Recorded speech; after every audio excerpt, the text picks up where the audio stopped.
నువ్వు wrong route లో వెళ్తున్నట్టున్నావు. Correct route కి వెళ్తున్నాను. జయ గార్డెన్స్ కి దారి కాదు, కార్ ఆపు. మావయ్య కార్ ఆపు ప్లీజ్, మావయ్య కార్ ఆపు.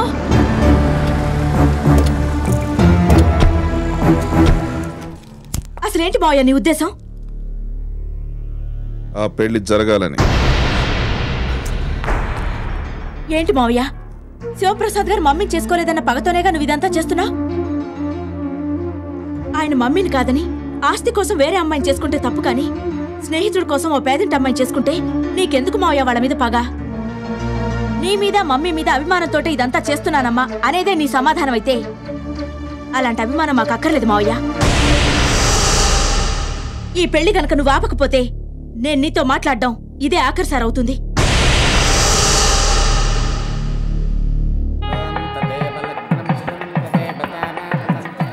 మా పాండు ఎప్పుడు మీ గురించే చెబుతూ ఉంటాడండి. 1 సెకండ్. హలో సార్, రామచంద్ర గారు, నేను రామ్మోహన్ గారు మాట్లాడుతున్నాను. అయితే ముందు ఆ పెళ్లి ఆపండి, మిగతా విషయాలు నేను అక్కడికి వచ్చి చెప్తాను. ఇదిగో, ఇంతవరకు నువ్వు వాళ్ళ కుటుంబానికి చేసిన అన్యాయం చాలదనుకుంటున్నావా? అదిగా సార్, కృష్ణవేణి పాండవగారు అబ్బాయి ప్రేమించుకున్నారు. ముందు నువ్వు ఫోన్ పెట్టావయ్యా. ఏమైంది మావయ్య? నా మాట నమ్మట్లేదమ్మా, సెల్ ఆఫ్ చేసినాడు. ఇప్పుడు ఎలా? ముహూర్తానికి ఇంకా 10 నిమిషాలే టైం ఉంది. ఆ రామ్మోహన్కి మిమ్మల్ని ఇంకా దెబ్బ కొట్టడానికి వేరే దారి లేక ఈ పెళ్లి చెడగొట్టాలని చూస్తున్నాడు. మీ అబ్బాయి కృష్ణవేణి ప్రేమించుకున్నారట, ఈ పెళ్లి ఆపేయాలట. వాళ్ళిద్దరు ప్రేమించుకుంటే వాళ్ళకే పెళ్లి చేసేవాళ్ళం కదా సార్. ఎలా రాదా? నాకు కృష్ణకి లవ్వా ఏవో చీప్ ట్రిక్స్ ప్లే చేస్తున్నాడు సార్. విన్నారుగా?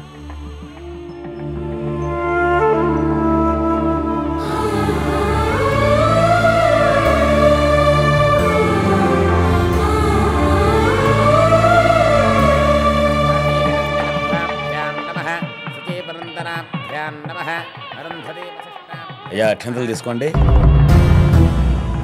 నువ్వు వేసినవి అక్షింతలు అనుకుంటున్నావు కదూ? తలంబ్రాలు. బాబు బాబు, అక్షంతలు తీసుకోండి.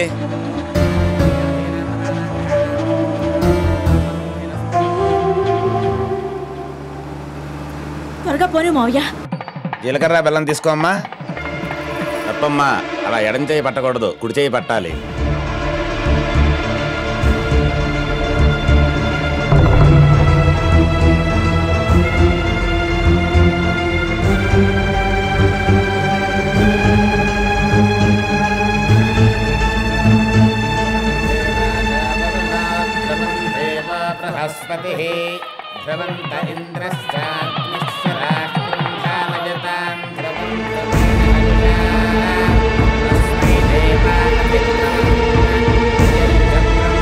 ఒక్క నిమిషం ఆగమ్మా.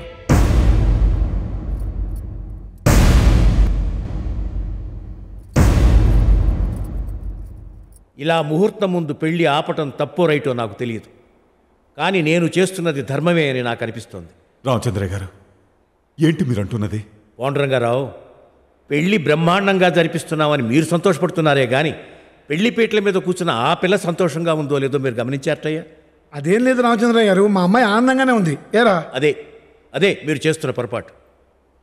అమ్మా కృష్ణవేణి, నీ మనస్సాక్షిగా ఈ పెళ్లి నీకు ఇష్టమో లేదో చెప్పి ఆ తర్వాతే అతని తల మీద జీలకర్ర బెల్లం ఉంచు. రామచంద్ర గారు, అసలు ఏం జరిగిందండి? నిర్భయంగా చెప్పమ్మా, నీకు ఇష్టమేనా?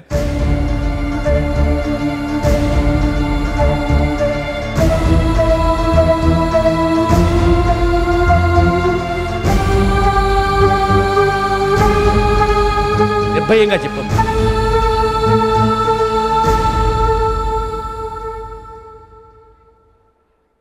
నీకు ఇష్టమేనా? దానికి ఈ పెళ్లి ఇష్టం లేదు బాబు.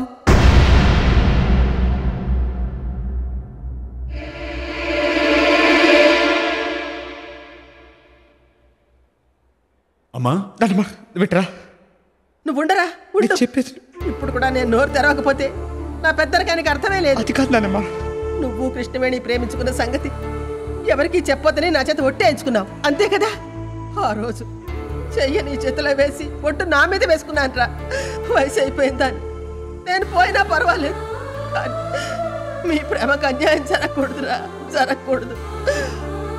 సార్, మా నాన్న మాటలే పట్టించుకోకండి. కృష్ణకి పెళ్లి ఇష్టమే, నేను చెప్తున్నానుగా.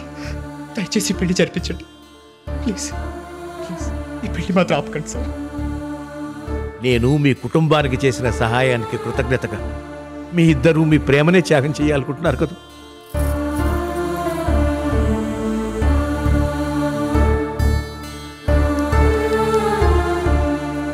రామ్మ,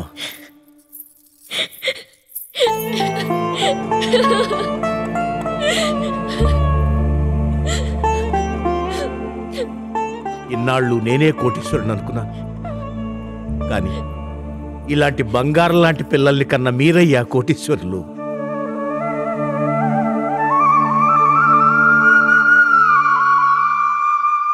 ఈ రోజుల్లో కుర్రాళ్ళు మా తల్లిదండ్రులు ఏమైపోతే మాకే, మా కుటుంబ గౌరవం ఏ గంగలో కలిస్తే మాకే, మా ప్రేమే మాకు ముఖ్యమని పారిపోతుంటే ఈ చిరంజీవులిద్దరూ మీకోసం మీ సుఖం కోసం వాళ్ళ 100 ఏళ్ల జీవితం ముడుపు కట్టారంటే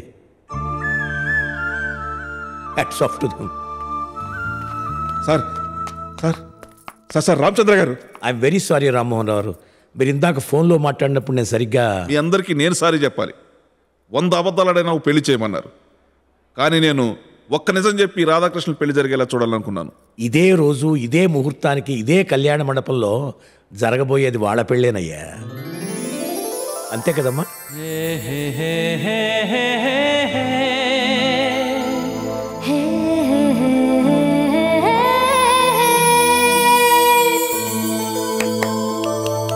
ఏమండే వీళ్ళిద్దరి మధ్యన మ్యాటర్ నడుతుందని మనం ఎప్పుడో చెప్పాం, ఎవరో నమ్మలేదు. ఏం చేస్తాం, గెటప్కి బతికే వాల్యూ లేకుండా పోయింది.